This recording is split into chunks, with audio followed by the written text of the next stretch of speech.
भोलेनाथ का प्राचीन मंदिर और दो चोर। रहस्यमयी और सीख देने वाली कहानी। बहुत समय पहले की बात है। उत्तर भारत के एक छोटे से गांव के पास घने जंगलों के बीच एक बहुत प्राचीन शिव मंदिर था। लोग उसे भोलेनाथ का चमत्कारी मंदिर कहते थे। मंदिर इतना पुराना था कि उसकी दीवारों पर काई जम गई थी। चारों तरफ पीपल और बरगद के पेड़ थे। मंदिर के अंदर एक बहुत विशाल शिवलिंग स्थापित था। गांव के लोग कहते थे कि यह मंदिर सैकड़ों साल पुराना है और यहाँ सच्चे मन से मांगी गई हर मुराद पूरी होती है। हर सोमवार और महाशिवरात्रि पर यहाँ हजारों लोग दर्शन करने आते थे। लोग दूध, बेलपत्र, चांदी के नाग और पैसे चढ़ाते थे। धीरे धीरे मंदिर में काफी दान और चढ़ावा जमा हो गया। लेकिन उसी गांव में दो बदनाम चोर रहते थे। उनका नाम था कालू और भीमा। दोनों बचपन के दोस्त थे और चोरी डकैती करके ही अपना गुजारा करते थे। एक दिन कालू ने भीमा से कहा, सुन भीमा, मैंने सुना है जंगल वाले शिव मंदिर में बहुत धन रखा है।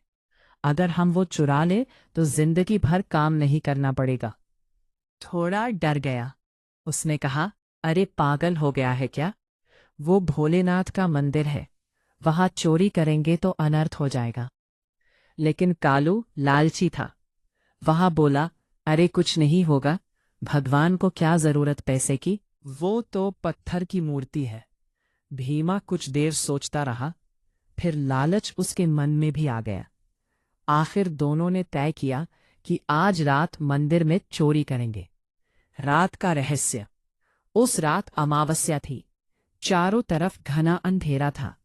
जंगल में सिर्फ झींगुरों की आवाज आ रही थी। कालू और भीमा धीरे धीरे मंदिर की तरफ बढ़ने लगे। जैसे जैसे वे मंदिर के पास पहुंचे, उन्हें एक अजीब सा डर महसूस होने लगा। मंदिर के पास पहुंचते ही अचानक तेज हवा चलने लगी। पीपल के पत्ते जोर जोर से हिलने लगे।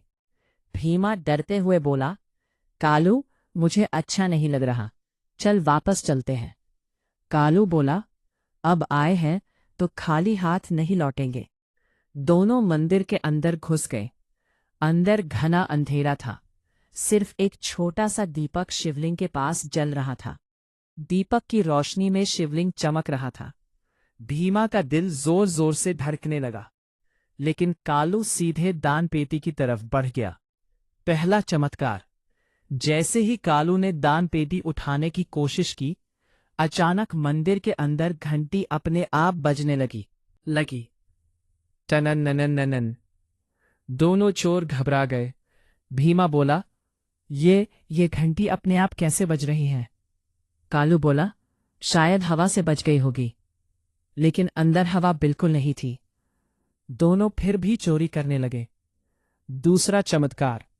जैसे ही उन्होंने दान पेटी तोड़ने की कोशिश की, अचानक मंदिर के अंदर से डमरू की आवाज आने लगी। डम डम डम डम। अब दोनों के हाथ पांव कांपने लगे। भीमा डरकर बोला, कालू, ये भोलेनाथ का संकेत है, हमें ये चोरी नहीं करनी चाहिए। लेकिन कालू फिर भी नहीं माना। वह बोला, डरपोक मत बन, जल्दी कर। तीसरा चमत्कार। जैसे ही कालू ने हथौड़ा उठाया, अचानक मंदिर के अंदर तेज रोशनी फैल गई। दोनों ने देखा कि शिवलिंग के ऊपर से जैसे प्रकाश निकल रहा हो, और उसी समय उन्हें एक गूंजती हुई आवाज सुनाई दी। लालच इंसान को अंधा कर देता है। दोनों चोर डर के मारे जमीन पर गिर पड़े। उनकी हालत खराब हो गई।